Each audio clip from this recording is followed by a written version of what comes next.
Everyone, अगर आप भी प्राइवेट लिमिटेड कंपनी रजिस्ट्रेशन के बारे में सोच रहे हैं तो ये वीडियो एंड तक जरूर देखें।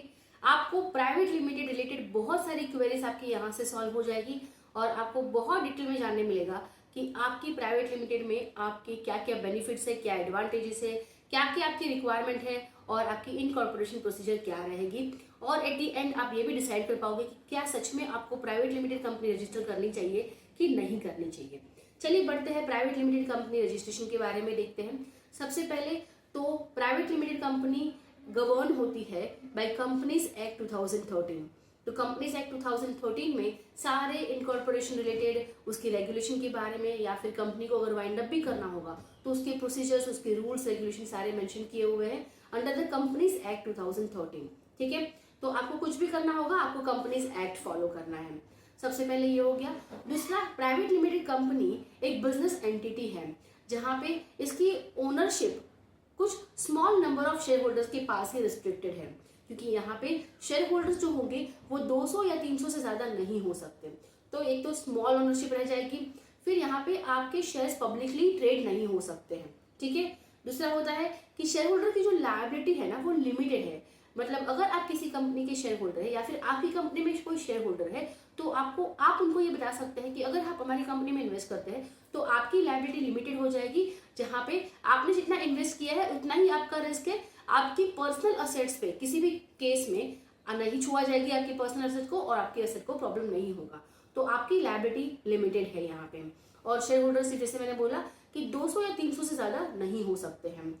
डायरेक्टर के पास जब कंपनी रजिस्टर करनी होगी तो मिनिमम 2 डायरेक्टर चाहिए और उन दोनों डायरेक्टर के पास में डिन मतलब कि डायरेक्टर आइडेंटिफिकेशन नंबर होना चाहिए और डीएससी मतलब डिजिटल सिग्नेचर सर्टिफिकेट होना चाहिए, क्योंकि रजिस्ट्रेशन के टाइम पे और उसके बाद भी सारे कंप्लायंसेस फॉलो अप करने के लिए जो फॉर्म्स फाइल करने होते हैं उसमें हमें डिजिटली साइन करना होता है, तो डीएससी होना जरूरी है।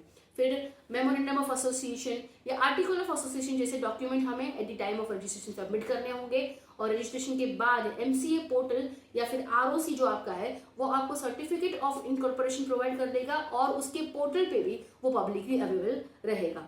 ठीक है, तो ये हो गया आपकी प्राइवेट लिमिटेड कंपनी के कुछ फीचर्स जो हमने देख लिए हैं। अब एडवांटेजेस क्या है, आपको क्या क्या बेनिफिट्स होंगे, मैंने इसको ब्रीफ तो यहाँ पे कर दिया है, लेकिन चलिए हम डिटेल में वन बाय वन सारे पॉइंट्स देख लेते हैं।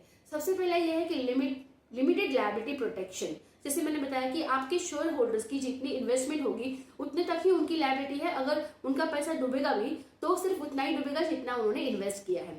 उनकी पर्सनल असेट्स को छुआ नहीं जाएगा किसी भी केस में। ठीक है, कंपनी कितनी भी लॉस में चले जाए लेकिन शेयर होल्डर की पर्सनल असेट को हाथ नहीं लगाया जाएगा। नेक्स्ट है सेपरेट लीगल एंटिटी। कंपनी एक सेपरेट लीगल एंटिटी मानी जाती है। जैसे कि आप एक पर्सन हो, हम एक पर्सन है अलग अलग, वैसे एक कंपनी खुद भी एक पर्सन मानी जाती है अंडर द कंपनीज एक्ट। और यहाँ पे as a person companies asset purchase कर सकती है, कंपनी किसी पे केस कर सकती है, कंपनी ट्रांजेक्शन कर सकती है एज अ पर्सन, मतलब ये एक सेपरेट लीगल एंटिटी बन जाती है। थर्ड पॉइंट है परपेचुअल सक्सेशन। यहाँ पे कुछ भी होने दो डायरेक्टर्स को, शेयर होल्डर्स को, लेकिन जब तक हम मिलके मतलब डायरेक्टर्स या शेयर होल्डर्स मिलके कंपनी वाइंड अप नहीं करते हैं तब तक कंपनी ऐसे ही चलती रहेगी। लाखों हजारों सालों तक कंपनी बंद होने के चांसेस नहीं है जब तक हम जाके खुद ही कंपनी बंद ना करें। इसलिए यहाँ पे डायरेक्टर्स चेंज होने दो, शेयर होल्डर्स चेंज होने दो, किसी की भी डेथ होने दो, इससे कंपनी को कोई फर्क नहीं पड़ता है। नेक्स्ट है इजी टू रेज कैपिटल।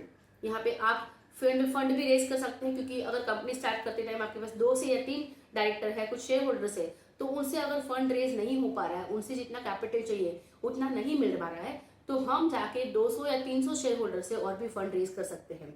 तो फंड रेजिंग भी इजी है प्राइवेट लिमिटेड कंपनी के लिए।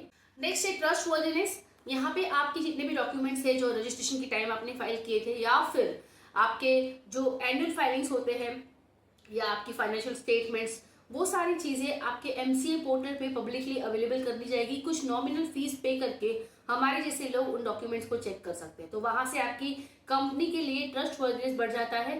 लोग आपकी कंपनी के डॉक्यूमेंट्स चेक करके डिसाइड कर पाएंगे कि उनको इन्वेस्ट करना है कि नहीं, आपकी कंपनी पे ट्रस्ट करना है कि नहीं, आपके साथ डील करना है कि नहीं करना है। ठीक है।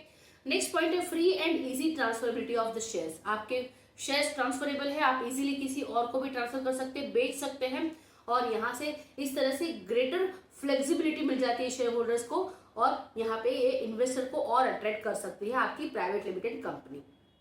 नेक्स्ट है ओनिंग प्रॉपर्टी, जहाँ पे आप, क्योंकि एक सेपरेट लीगल एंटिटी है, कंपनी एक सेपरेट लीगल एंटिटी है, तो फिर प्रॉपर्टी भी ओन कर सकती है, बाई कर सकती है। और क्योंकि मैंने जैसे बोला आगे भी कि सारे ट्रांजेक्शन कंपनी के नाम पे हो सकते हैं, तो यहाँ पे कंपनी की खुद की पर्सनल असेट भी हो सकती है, उसको किसी डायरेक्टर या शेयर होल्डर की असेट पे डिपेंडेंट नहीं रहना पड़ेगा। नेक्स्ट है ड्यूअल रिलेशनशिप। ड्यूअल रिलेशनशिप में जहाँ पे आपके डायरेक्टर्स और जो शेयर होल्डर्स है ना, वो एक डायरेक्टर भी हो सकते हैं, शेयर होल्डर भी हो सकते हैं, और साथ में एज ए कंपनी के एम्प्लॉय भी काम कर सकते हैं। तो ये ड्यूअल रिलेशनशिप यहाँ पे एक प्रोवाइड करता है, एक ऑपरेशनल एफिशिएंसी और ओवरऑल गवर्नेंस को शो करता है। ठीक है, तो ये बेनिफिट्स है प्राइवेट लिमिटेड कंपनी। और भी है जैसे कि capacity sue and be sued. जैसे मैंने बोला कि सेपरेट लीगल एंटिटी है, तो जैसे हम अलग अलग इंडिविजुअल्स है, वैसे कंपनी भी एक पर्सन है, उसको हम स्यू भी कर सकते हैं, या किसी अगर लीगल केस कंपनी को किसी और पे करना होगा तो कंपनी भी कर सकती है उसके नाम से ही। ठीक है, फिर बोरोइंग कैपेसिटी, कंपनी बैंक से, फाइनेंशियल इंस्टीट्यूशन से बोरो भी कर सकती है फंड, तो अगर पैसों की जरूरत पड़ रही है तो लोन भी ले सकती है फ्यूचर में, और as a private limited company loan मिलने के चांसेस भी बहुत ज्यादा हो जाते हैं। ठीक है, अब प्राइवेट लिमिटेड कंपनी रजिस्टर करने के क्या क्या क्राइटेरिया है, eligibility criteria for private limited company, online registration देख लेते हैं। तो सबसे पहले तो आपके पास मिनिमम 2 डायरेक्टर्स होने चाहिए, जो 2 डायरेक्टर है वही 2 शेयर होल्डर भी बन सकते हैं, तो मिनिमम 2 डायरेक्टर होना जरूरी है, मतलब 2 लोग चाहिए प्राइवेट लिमिटेड रजिस्टर करने के लिए। जो डायरेक्टर्स है, 2 डायरेक्टर्स मस्ट बी पीपल, मतलब वो पर्सन होने चाहिए, इंडिविजुअल होने चाहिए, ह्यूमन बीइंग होने चाहिए। ठीक है, लेकिन जो शेयर होल्डर्स है, स्टेक होल्डर्स है, वो कोई भी नेचुरल पर्सन या फिर कॉर्पोरेट एंटिटीज हो सकती है, पार्टनरशिप फर्म हो सकती है, या कोई दूसरी प्राइवेट लिमिटेड कंपनी हो सकती है जो अपने में इन्वेस्ट करे, तो वो शेयर होल्डर बन सकती है। लेकिन जो डायरेक्टर है वो ह्यूमन बीइंग ही होने चाहिए। ठीक है, और उसका रजिस्टर्ड ऑफिस एड्रेस इंडिया में होना चाहिए, वो कंपलसरी है। और साथ में आपको और भी कुछ चीजें याद रखनी है, जैसे कि जो डायरेक्टर्स है, जो एप्लीकेंट है, वो मिनिमम एज 18 ईयर्स का होना चाहिए, फिर वो इंडिया का सिटीजन होना चाहिए, रेसिडेंट इंडिया का होना चाहिए। जो शेयर होल्डर्स है, मेंबर्स है, वो मैक्सिमम 200 से 300 हो सकते हैं, उससे ज्यादा नहीं हो सकते हैं। ठीक है, और यहाँ पे मिनिमम नंबर ऑफ डायरेक्टर्स या फिर शेयर होल्डर्स 2 होने चाहिए, उससे कम नहीं हो सकते। ओके, अब प्राइवेट लिमिटेड रजिस्ट्रेशन के लिए आपको क्या क्या डॉक्यूमेंट्स प्रिपेयर करके रखने हैं वो हम देख लेते हैं। एक तो कम से कम 2 डायरेक्टर होने चाहिए, तो 2 लोग होने चाहिए, और उनके केवाईसी डॉक्यूमेंट्स जैसे कि photographs, pan card, Aadhaar card, ये केवाईसी डॉक्यूमेंट में आ जाता है, तो वो चीजें हमें चाहिए। अब जैसे कि मैंने बोला कि डायरेक्टर्स और शेयर होल्डर्स दोनों सेम पर्सन हो सकते हैं। डायरेक्टर के पास डीन और डीएससी होनी चाहिए, और यहाँ पे कंपनी के लिए एक मिनिमम ऑथोराइज कैपिटल हमें डिसाइड करना पड़ेगा, जो 1 लाख हो सकता है मिनिमम कैपिटल, उससे ज्यादा भी आप अपने लिए डिसाइड कर सकते हैं। ठीक है, मिनिमम पेड अप कैपिटल भी हमें डिसाइड करना पड़ेगा। समझो ऑथोराइज कैपिटल आपने 10 लाख रख लिया, लेकिन अभी आपको सिर्फ 1 लाख रुपीज चाहिए, तो आपका paid up capital 1 lakh rupees हो सकता है। ठीक है, आपको MOA that is memorandum of association और आर्टिकल ऑफ एसोसिएशन ड्राफ्ट करना होगा, जहाँ पे आपके जो प्रोफेशनल्स है, जब आप प्राइवेट लिमिटेड कंपनी रजिस्टर करते हैं तो आपके प्रोफेशनल्स ये जनरेट करने में, ये बनाने में, इसको ड्राफ्ट करने में आपकी हेल्प कर देते हैं। ठीक है, और फिर कंपनी के लिए एक वर्किंग एड्रेस लगेगा, जो रजिस्टर्ड ऑफिस होती है, जो इंडिया में होनी चाहिए। और अगर आपकी वो रजिस्टर्ड ऑफिस रेंटेड है या फिर रेंट फ्री भी है, तो आपको NOC, रेंट एग्रीमेंट या फिर आपका एफिडेविट लग सकता है वहां पे। तो ये सारे डॉक्यूमेंट्स आपके पास में होने चाहिए। अब प्राइवेट लिमिटेड रजिस्ट्रेशन में आपके पास डॉक्यूमेंट, जैसे मैंने आपको बोला कि passport size photographs, KYC document, basic KYC document, right, PAN card, Aadhaar card, उनका रेसिडेंशियल एड्रेस, ये सारी चीजें डायरेक्टर्स के हैं। ठीक है, और सैंपल सिग्नेचर भी लग जाएंगे वहां पे। फिर डायरेक्टर्स को एक सेल्फ डिक्लेरेशन देना पड़ेगा, अगर वो किसी और कंपनी में डायरेक्टर है तो उसका एक सेल्फ डिक्लेरेशन देना पड़ता है कि मैं इन कंपनीज में डायरेक्टर हूँ। ठीक है, रजिस्टर्ड ऑफिस है, उसका रेंट एग्रीमेंट, अगर वो रेंटेड है, अगर वो रेंट फ्री है तो फिर NOC या एफिडेविट, जैसे मैंने आगे बताया। फिर NOC from the property owner, वो मैंने बोला NOC मतलब एफिडेविट। ठीक है, अब बाकी सारे डॉक्यूमेंट्स की बात तो हम ऑलरेडी कर चुके हैं, MOA, AO, वो सारी ड्राफ्ट हो जाएगी, राइट। अब document necessary for filing spice plus from INC 32 for the registration of a private limited company. Private limited company में हम ये सारे फॉर्म्स फाइल करते हैं, जिसको स्पाइस प्लस बोल सकते हैं और INC 32 भी बोलते हैं। तो यहाँ पे आपको क्या डॉक्यूमेंट सबमिट करने होते हैं, एक तो जो एफिडेविट आपने स्टैम्प पेपर पे बनाया हुआ है कि आपके जो सारे सब्सक्राइबर्स है वो उनका एक एफिडेविट देंगे, डिक्लेरेशन देंगे कि they want to become the shareholder of this company. ठीक है, तो वो एक एफिडेविट सबमिट होता है वहां पे, वो अलग से ड्राफ्ट करना होता है एफिडेविट स्टैम्प पेपर पे। फिर आपके ऑफिस के एड्रेस का प्रूफ चाहिए, जैसे कि इलेक्ट्रिसिटी बिल तो सब में कंपलसरी होता है, तो इलेक्ट्रिसिटी बिल चाहिए। साथ में और एक एडिशनल प्रूफ लगेगा, जैसे कि रेंट एग्रीमेंट या फिर कोई ओनरशिप डीड होगी तो वो, और अगर रेंट फ्री है तो एनओसी एफिडेविट, जैसे हमने आगे बात करी थी। और जो इलेक्ट्रिसिटी बिल या वाटर बिल या अदर कोई यूटिलिटी बिल्स अगर आप देते हैं तो वो लेटेस्ट होना चाहिए, पुराना नहीं चलेगा, ठीक है।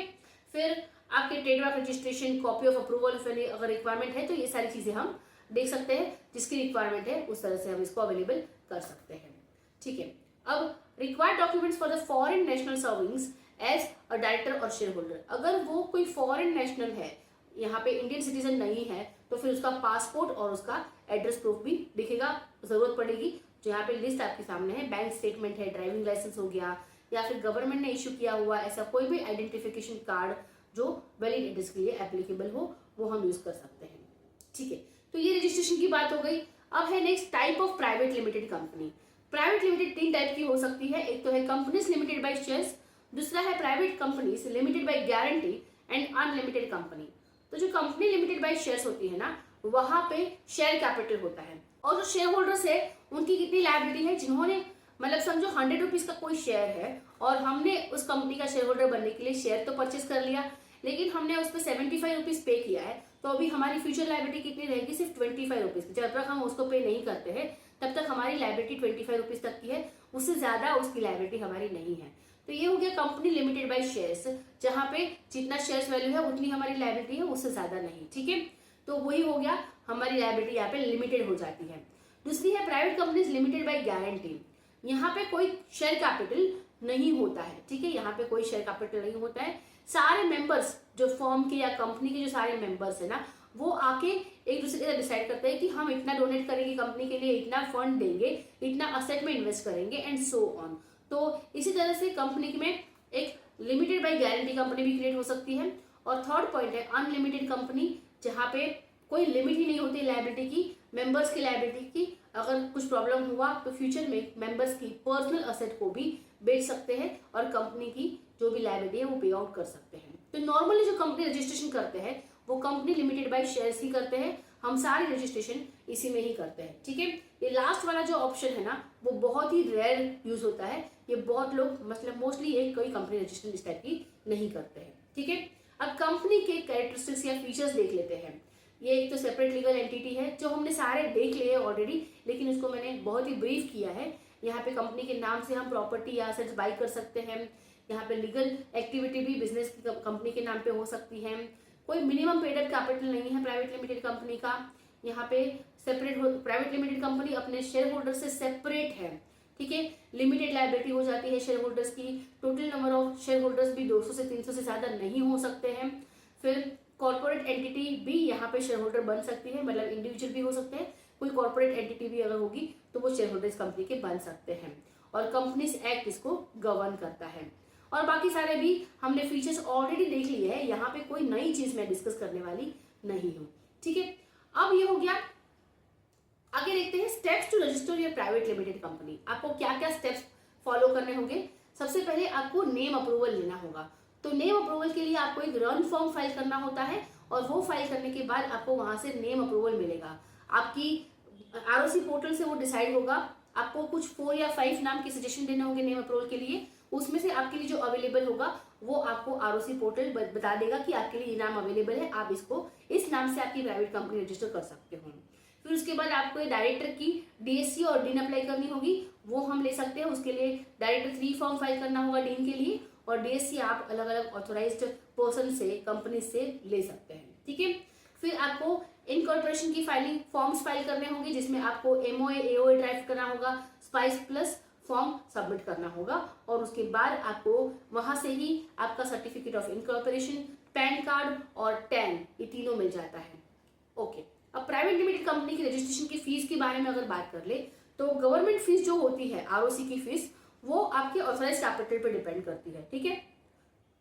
लेकिन इसके अलावा भी कुछ आपकी एप्लीकेबल हो जाती है, लेकिन इसके अलावा भी कुछ फीस एप्लीकेबल हो जाती है आपको। जैसे कि आप डीन लेते हैं तो डीन की 500 रुपीज की फीस है आरओसी की। फिर डीएससी अलग अलग कंपनीज अलग अलग चार्ज करती है, वो आपकी कौन सी डीएससी है, कितने साल की है, उस पर डिपेंड करता है। फिर अगर आपने जो भी डॉक्यूमेंट्स नोटराइज करवाए हैं, जहाँ पे स्टैम्प पेपर पे लिए है, तो वो एक अलग से एक्सपेंस हो जाता है आपका। अगर आपको जीएसटी रजिस्ट्रेशन लिए चाहिए अगर, तो वो भी आपका अलग से कॉस्ट हो जाएगा। पीटीसी पीटीआरसी रजिस्ट्रेशन कंपलसरी सबको लेना ही पड़ता है। आपने अगर एक बार प्राइवेट लिमिटेड रजिस्टर करवा ली तो आपको फिर ये रजिस्ट्रेशन लेना है, तो उसके अलग से चार्ज हो जाएगी, प्रोफेशनल फीस। और बाकी सारी चीजों में भी आपको जो भी प्रोफेशनल गाइडेंस आपने लिया, प्रोफेशनल सर्विस अगर किसी से ली है कंपनी रजिस्ट्रेशन या किसी और काम के लिए, तो उसकी फीस यहाँ पे आपकी ऐड हो जाती है। ठीक है, तो ये एडिशनल कॉस्ट हो जाता है गवर्नमेंट फीस के अलावा। ओके, सो यहाँ तक आपने प्राइवेट लिमिटेड के बारे में बहुत कुछ जान लिया है। अगर आपको वीडियो अच्छी लगती है तो प्लीज इसे लाइक कीजिए, शेयर कीजिए और मेरे चैनल को सब्सक्राइब कीजिए, इससे मुझे मोटिवेशन मिलता है। Thank you so much. और कुछ क्वेरीज है तो आप मुझे कमेंट सेक्शन में पूछ सकते हैं, और कमेंट या फिर मेरा टेलीग्राम ग्रुप ज्वाइन कर लीजिए, जहाँ पे हम क्वेरीज डिस्कस करते रहते हैं।